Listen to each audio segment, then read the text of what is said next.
বন্ধুরা, ইরান এবং যুক্তরাষ্ট্রের যুদ্ধের ময়দানে ঘটে গেছে এক চাঞ্চল্যকর ঘটনা। আপনারা কি কল্পনা করতে পারেন যে যুক্তরাষ্ট্র পৃথিবীর সবচেয়ে শক্তিশালী দেশ এবং যারা সারা বিশ্বকে পরমাণু বোমার ভয় দেখায়, সে দেশেরই সবচেয়ে গোপন এবং শক্তিশালী মরণাস্ত্র এখন ইরানের গবেষণাগারে। হ্যাঁ, আপনি ঠিকই শুনেছেন। 20 বছরের গবেষণা আর বিলিয়ন বিলিয়ন ডলার খরচ করে বানানো যুক্তরাষ্ট্রের GBU-57 বাংকার ব্লাস্টার বোমা এখন ইরানের দখলে। মার্কিন যুক্তরাষ্ট্র ভেবেছিল তারা এই বোমা দিয়ে ইরানের ঘাঁটিগুলো ধ্বংস করে দেবে, কিন্তু ভাগ্যের কি নির্মম পরিহাস, সেই মরণাস্ত্র এখন ফ্রিতে পেয়ে গেল ইরান এখন সেই বোমা খুলে পার্ট বাই পার্ট পরীক্ষা করছে। শুধু তাই নয়, ইরানের পররাষ্ট্রমন্ত্রী আব্বাস আরেকচি ইতোমধ্যে ঘোষণা দিয়েছে মার্কিন পরমাণু বোমা এখন ইরানের হাতে। তাহলে কি ইরান পরমাণু বোমা বানিয়ে ফেলেছে? আজকের এই ভিডিওটিতে আমরা জানব সেই লোমহর্ষক কাহিনী। কিভাবে অতিচালাকি করতে গিয়ে নিজের পায়ে কুড়াল মারল মার্কিন সাম্রাজ্যবাদ, সেই সাথে ইরান কিভাবে মার্কিন যুক্তরাষ্ট্রের সবচেয়ে অত্যাধুনিক B2 স্পিরিট বোম্বারকেও কপি করে মিনি B2 বোম্বার তৈরি করে ফেলেছে, এবং আমেরিকার প্রযুক্তি কিভাবে ইরান আমেরিকার বিরুদ্ধে ব্যবহার করছে, সেই গল্প জানাবো আপনাদের। তাই ভিডিওটি মনোযোগ সহকারে একদম শেষ পর্যন্ত দেখতে থাকুন, কারণ এই ভিডিওটিতে আমি এমন কিছু তথ্য তুলে ধরেছি যা বিশ্ব মিডিয়াও প্রকাশ করতে ভয় পায়। তাই ভিডিওটি মনোযোগ সহকারে একদম শেষ পর্যন্ত দেখতে থাকুন। তো চলুন শুরু করা যাক। বন্ধুরা, আমরা ইতিমধ্যেই জেনেছি যে ওমানের রাজধানী মাস্কাটে যুক্তরাষ্ট্র ও ইরানের মধ্যে একটি গোপন বৈঠক বসেছিল, যে বৈঠকে ইরান তাদের ইউরেনিয়াম সমৃদ্ধকরণ বন্ধ করবে বলে দাবি করেছিল আমেরিকা। কিন্তু ইরান সাফ জানিয়ে দিয়েছে এক চুলো পিছু হটবে না ইরান পরিষ্কার বলে দিয়েছে তারা কোনো ইউরেনিয়াম অন্য দেশের হাতে ফেরত দেবে না, এবং তাদের পরমাণু স্থাপনাগুলো এখন আর কোনো আন্তর্জাতিক সংস্থাকে পরিদর্শন করতেও দেবে না। কিন্তু পরিদর্শন করতে দিতে বাধা কোথায়? এখানে লুকিয়ে আছে আসল রহস্য। ইরানের প্রেসিডেন্ট সরাসরি বলেছেন, আমাদের পরমাণু সাইটগুলো এখন খুবই ঝুঁকিপূর্ণ, কারণ সেখানে আমেরিকার অবিস্ফোরিত বোমা পড়ে আছে। আন্তর্জাতিক পরমাণু সংস্থা প্রথমে ভেবেছিল এটা বুঝি ইরানের বাহানা। তারা ভেবেছিল ইরান হয়তো কিছু লুকাচ্ছে, কিন্তু ইরান যখন তাদের প্রমাণ দেখালো যে সত্যি তাদের কাছে যুক্তরাষ্ট্রের অবিস্ফোরিত বোমা আছে, তখন সারা বিশ্বের গোয়েন্দা সংস্থাগুলোর মাথায় আকাশ ভেঙে পড়ল। এখন প্রশ্ন হলো, এই GBU-57 বোমাটি আসলে কি? প্রিয় দর্শক, এটি কোনো সাধারণ বোমা নয়, এটি 13.6 টন ওজনের বিশাল একটি দানব বোমা, এবং এটিকেই পৃথিবীর সবথেকে ভয়ঙ্কর বোমা বলা হয়, যেটাকে মাদার অফ অল বোম্ব বলা হয়। আর এর কাজ হলো কঠিন পাথরের পাহাড় ভেদ করে 200 থেকে 250 ফুট মাটির নিচে ঢুকে যাওয়া এবং সেখানে গিয়ে বিশাল বিস্ফোরণ ঘটানো। আমেরিকা এই বোমা বানিয়েছিল বিশেষভাবে ইরান আর উত্তর কোরিয়ার মাটির নিচের পারমাণবিক কেন্দ্রগুলো ধ্বংস করার জন্য। ইস্পাহান, নাতঞ্জ এবং ফোর্দ, এই 3 জায়গায় যখন হামলা করা হয়েছিল, তখন আমেরিকা তাদের B2 স্টিলথ বোম্বার ব্যবহার করে ডজন খানিক এই বাংকার ব্লাস্টার বোমা নিক্ষেপ করেছিল। ফোর্দ পরমাণু কেন্দ্রটি মাটির প্রায় 800 ফুট নিচে, এবং এটি সম্পূর্ণ নিরেট পাথরের পাহাড় কেটে বানানো হয়েছিল। আমেরিকা ভেবেছিল তাদের এই বোমা পাহাড় ফুটো করে সব ধ্বংস করে দেবে, কিন্তু কি বিস্ময়কর ব্যাপার, সেই বোমার যে ফিউজ বা ট্রিগার তা ঠিকমতো কাজ করেনি, ফলে কয়েকটা বোমা বিস্ফোরণ না হয়েই আস্ত রয়ে গিয়েছিল মাটির নিচে। আর মার্কিন যুক্তরাষ্ট্র স্বপ্নেও ভাবেনি যে ইরান এই বোমাগুলো উদ্ধার করতে পারবে, কিন্তু ইরানের জানবাজ ইঞ্জিনিয়াররা অতি সাবধানে মাটির 100 ফুট গভীর থেকে সেই দানবীয় বোমাগুলো খুঁড়ে বের করেছে। ভাবুন একবার, যে প্রযুক্তির গোপন নকশা পেতে চীন বা রাশিয়ার মতো দেশগুলো কোটি কোটি ডলার খরচ করতে রাজি, সেই অত্যাধুনিক প্রযুক্তির আস্ত বোমা এখন ইরানের হাতে। আর এরপর ইরানের বিজ্ঞানীরা রিভার্স ইঞ্জিনিয়ারিং শুরু করে দিয়েছে। মানে হলো, তারা এখন দেখছে এই বোমার ভিতরে কি আছে, এর সেন্সর কিভাবে কাজ করে, এবং এর ধ্বংস ক্ষমতাই বা কতটুকু।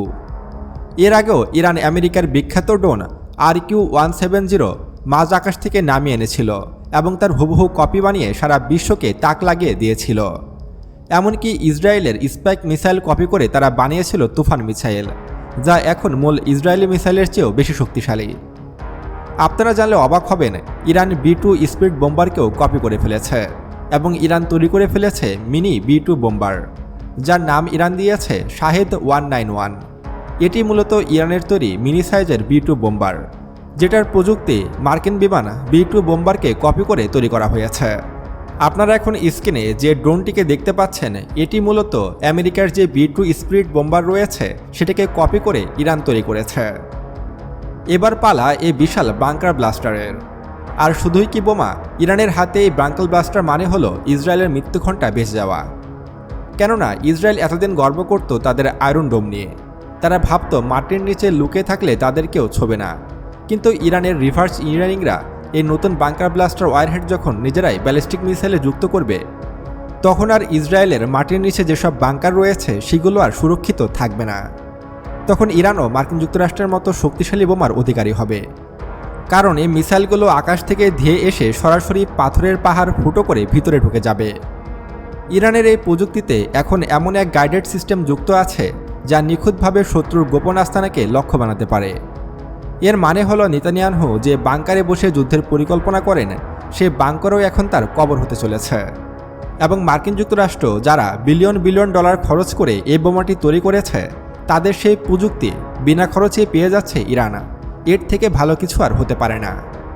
তবে এখানে আরেকটি বড় রহস্য রয়েছে, আর সে রহস্যটি হলো ইরান কি একাই এই কাজটি করছে? আন্তর্জাতিক গোয়েন্দা পাড়ায় গুঞ্জন উঠেছে এই বাংকার ব্লাস্টারের ডেটা বা তথ্য ইরান হয়তো ইতোমধ্যেই তাদের বন্ধু রাষ্ট্রগুলোর সাথে শেয়ারও করেছে। বিশেষ করে চীন, রাশিয়া এবং উত্তর কোরিয়া। তাদের কাছে হয়তো এই বাংকার ব্লাস্টার বোমার প্রযুক্তিও পাঠিয়ে দিয়েছে ইরান। আর যদি এই শক্তিশালী বোমার সিক্রেট রাশিয়ার হাতে পৌঁছায়, তবে ইউক্রেন যুদ্ধেও এর মারাত্মক প্রভাব পড়তে পারে। তার মানে যুক্তরাষ্ট্রের অতিচালাকি শুধু ইরানের শক্তি বাড়ায়নি, বরং পুরো পশ্চিম বিশ্বের জন্য একটি কালবৈশাখী ঝড় নিয়ে এসেছে। যুক্তরাষ্ট্র এখন ইরানকে ধমক দেওয়া তো দূরের কথা, অনুরোধ করছে যেন এই প্রযুক্তি তারা অন্য কাউকে না দেখায়। কিন্তু ইরান স্পষ্ট জানিয়ে দিয়েছে মুসলিম বিশ্বের সুরক্ষার জন্য তারা যে কোনো কঠিন সিদ্ধান্ত নিতেও প্রস্তুত। মানে মুসলিম বিশ্বের জন্য ইরান এই বোমার সিক্রেট প্রকাশ করে দিতে পারে, এবং পশ্চিমাদের যে দাদাগিরি রয়েছে তা এখন বন্ধ করে দিতে পারে ইরান। প্রিয় দর্শক, এবার আসি আসল টুইস্টে। ইরানের পররাষ্ট্রমন্ত্রী আরাকচির একটি বক্তব্য সম্প্রতি মিহের নিউজ এজেন্সি সহ ইরানের বড় বড় এজেন্সিগুলো প্রকাশ করেছে। এমনকি আল জাজিরাও এ খবরটি নিশ্চিত করেছে। সেখানে তিনি যা বলছেন তা শুনে পশ্চিমা বিশ্বের বুকে কাঁপন ধরে উঠেছে। তিনি বলছেন পৃথিবীর বড় বড় শক্তিকে না বলার ক্ষমতা দেয় একমাত্র তাদের পারমাণবিক বোমা। আপনারা কি বুঝতে পারছেন এর অর্থ কী? ইরান আগে সবসময় বলতো তারা ধর্মীয় কারণে পারমাণবিক বোমা বানাবে না, কিন্তু এই প্রথম তারা সরাসরি পারমাণবিক বোমার প্রয়োজনীয়তার কথা উচ্চারণ করল। অনেক বিশেষজ্ঞ মনে করছেন যে ইরান হয়তো অলরেডি তাদের পরমাণু পরীক্ষা সম্পূর্ণ করে ফেলেছে, এবং এই খবরটি তারা গোপন রেখেছে শুধুমাত্র সঠিক সময়ের জন্য। এবং আপনারা হয়তো লক্ষ্য করলে দেখবেন যে ইরানের যে নাতানস পরমাণু গবেষণাগার রয়েছে, তার পাশে কিন্তু এর আগে কয়েকবার মৃদু ভূমিকম্প হয়েছিল। আর এই ভূমিকম্পটি মাটির মাত্র 100 মিটারের মধ্যেই উৎপন্ন হয়েছিল, যেটাকে অনেকেই সাধারণ কোনো ভূমিকম্প বলছে না। অনেকেই দাবি করছে যে সে সময় ইরান পরমাণু পরীক্ষা সফলভাবে সম্পন্ন করেছে। আর এখন যেহেতু তাদের হাতে যুক্তরাষ্ট্রের বাংকার ব্লাস্টার প্রযুক্তি আছে, তাই তারা তাদের মিসাইলের উপরে এমন সব ওয়ারহেড বসাচ্ছে যা সরাসরি ইসরায়েলের মাটির নিচে গোপন সদর দপ্তরগুলো ধ্বংস করে দেবে। এ খবর পাওয়ার পর থেকে ইসরায়েলি প্রধানমন্ত্রী নেতানিয়াহুর রাতের ঘুম হারাম হয়ে গেছে। সামরিক বিশেষজ্ঞদের সবচেয়ে বেশি যে বিষয়টি দুশ্চিন্তায় ফেলেছে তা হলো এই রিভার্স ইঞ্জিনিয়ারিংয়ের মাধ্যমে ইরানের হাতে আসা নতুন সিগন্যাল জ্যামিং প্রযুক্তি। আপনারা জানলে অবাক হবেন, আমেরিকার এই বাংকার ব্লাস্টার বোমাগুলো শুধু বিশাল ওজনেই শক্তিশালী নয়, এর ভিতরে আছে অত্যন্ত আধুনিক সব সেন্সর এবং জিপিএস ট্র্যাকিং সিস্টেম। আর ইরান এই বোমাগুলো খুলে এখন বুঝতে পেরেছে যে কিভাবে যুক্তরাষ্ট্রের মিসাইলগুলো জিপিএস ব্যবহার করে লক্ষ্যবস্তু চিনে নেয়। এর পাল্টা ব্যবস্থা হিসাবে ইরান এখন এমন এক প্রযুক্তি উদ্ভাবন করছে যা আমেরিকার পাঠানো মিসাইলগুলোর জিপিএস সিগন্যাল জ্যাম করবে বা ঘুরিয়ে দিতে পারে। তার মানে হলো আমেরিকা যদি ভবিষ্যতে ইরানের ওপরে কোনো হামলা করে, তবে তাদের নিজস্ব জিপিএস প্রযুক্তিতেই তারা বিভ্রান্ত হবে। এমনকি সেই মিসাইল মাঝ আকাশে পথ হারিয়ে উল্টো শত্রুপক্ষের দিকেই ধেয়ে যেতে পারে। আন্তর্জাতিক সামরিক বিশেষজ্ঞরা বলছেন ইরান এখন শুধু বোমা বানাচ্ছে না, তারা পুরো পশ্চিম সামরিক প্রযুক্তির সফটওয়্যার কোডগুলো এরকমভাবে হ্যাক করে ফেলছে যে আমেরিকার প্রত্যেকটি প্রযুক্তিকেই ইরান হুবহু কপি করছে। এবং শুধু কপি নয়, সেই সব প্রযুক্তিকে ইরান ব্যবহার করে তার থেকেও উন্নত প্রযুক্তি আবিষ্কার করছে। এটি এমন এক অদৃশ্য যুদ্ধ যেখানে আমেরিকা তাদের শ্রেষ্ঠ অস্ত্রগুলো নিয়ে এসেও এখন অসহায় হয়ে গেছে ইরানের সামনে। মধ্যপ্রাচ্যে আজ এমন এক ডিজিটাল ঢাল তৈরি করে ফেলেছে ইরান যা ভেদ করার সাধ্য কোনো পশ্চিমা শক্তিরই নেই। যুক্তরাষ্ট্র ভেবেছিল তারা নিষেধাজ্ঞা দিয়ে ইরানকে ভাতে মারবে আর বোমা দিয়ে ইরানকে মাটির সাথে মিশিয়ে দেবে, কিন্তু আজ তারাই ইরানের কাছে হাত পাতছে আলোচনার জন্য। ইরান এখন আর শুধু একটি দেশ নয়, তারা এখন নির্যাতিত মুসলিম উম্মার এক বিশাল শক্তির প্রতীক। এবং ইরানের সামরিক বাহিনী IRGC দিনের পর দিন তাদের সামরিক প্রযুক্তির দক্ষতা বহুগুণে বৃদ্ধি করছে। এবং ইরানের যে সামরিক বাহিনী রয়েছে তারা মুসলিম বিশ্বের অন্যতম শক্তিশালী সামরিক বাহিনীতে পরিণত হয়েছে। ভারত, ইসরায়েল আর আমেরিকার মতো অশুভ শক্তিগুলো সবসময় মুসলিম দেশগুলোকে পঙ্গু করে রাখতে চায়। কিন্তু ইরানের এই সাফল্য আমাদের বুক গর্বে ভরিয়ে দেয়। তারা দেখিয়ে দিয়েছে যে বাঘের মুখ থেকে কিভাবে খাবার কেড়ে নিতে হয়। ইরান এখন গোপনে পরমাণু বোমার পরীক্ষা চালিয়ে পরমাণু বোমার অধিকারী হয়েছে। তবে আপনি কি মনে করেন ইরানের এখনই সময় এসেছে প্রকাশ্যে পরমাণু অস্ত্রের ঘোষণা দেওয়ার এবং দাবি করা তারা এখন পরমাণু শক্তিধর দেশ? ইরানের হাতে বর্তমানে কমপক্ষে 10 থেকে 12টির মতো পরমাণু বোমা রয়েছে। তারপরও ইরান প্রকাশ্যে এখনও পরমাণু অস্ত্রের ঘোষণা দিচ্ছে না, কারণ ইরান চাইছে না এখনই তারা বিভিন্ন আন্তর্জাতিক নিষেধাজ্ঞা এবং চাপের মধ্যে পড়ুক। ইরানের যখন সময় হবে তখন ইরান প্রকাশ্যেই পরমাণু অস্ত্রের ঘোষণা দেবে। বন্ধুরা, ইরানের এই রিভার্স ইঞ্জিনিয়ারিং সম্পর্কে জেনে আপনার কেমন লাগলো তা অবশ্যই আমাদেরকে কমেন্ট করে জানাবেন। এবং আমেরিকার প্রযুক্তি আমেরিকার বিরুদ্ধেই ইরান যেভাবে ব্যবহার করছে সেটা আপনার কাছে কেমন লেগেছে তা অবশ্যই আমাদেরকে কমেন্ট করে জানাবেন।